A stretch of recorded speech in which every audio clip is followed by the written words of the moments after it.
our study today, we are going to analyze what is Babylon. And then in the next two sermons in this series, we're going to study what is Babylon's wine. And then the third in this short series of three that deals specifically with Babylon, we're going to talk about Babylon's fornication. And so today, what is Babylon? Our next topic, what is Babylon's wine? And then, what is Babylon's fornication? Now, I must tell you that the Babylon that we're going to study is not the Babylon of Genesis 11. That is the original Babylon. We're going to study primarily what is known as the Neo-Babylonian Empire.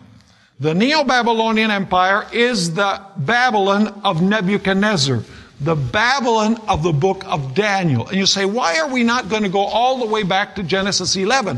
Why are we going to take the Babylon of Nebuchadnezzar as our basis for study? The reason is simple.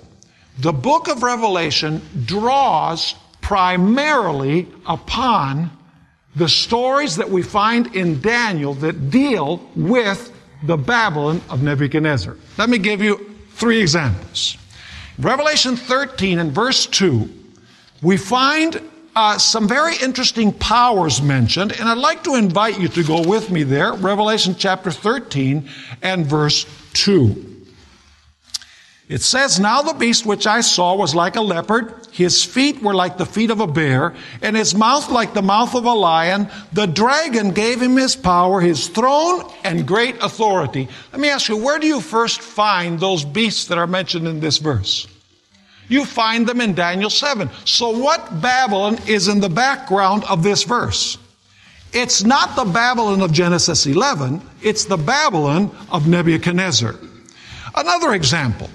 Revelation 13, 11 to 18, and we're not going to read the verses. There it speaks about a beast who raises up an image. He commands everyone to worship the image of the beast, and whoever does not worship the image of the beast should be killed. Let me ask you, where is the background of that story?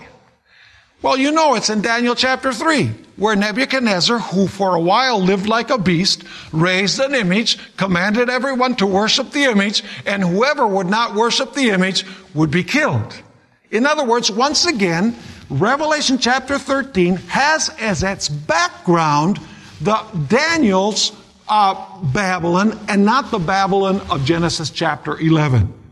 And then, of course, a third story that we have is the fall of Babylon in Daniel 5, when the Euphrates River was dried up by Cyrus, who came from the east, if you read Isaiah and the prophecies of Jeremiah, and as a result, God's people were delivered from Babylon when Babylon fell because her river dried up. Well, if you go to Revelation chapter 16, you find that the sixth plague describes the drying up of the river Euphrates. Once again, the book of Revelation is drawing upon the Babylon that we find in the book of Daniel. Now, we could spend a whole lecture just to talk about the Babylon of Genesis 11, the Tower of Babel, where the tongues were confused. There's a lot of things that we could study there, but we don't have the time to add another lecture to this series that we're studying. So we're going to dwell primarily upon the Babylon that is mentioned in the book of Daniel, because that's where the book of Revelation draws upon.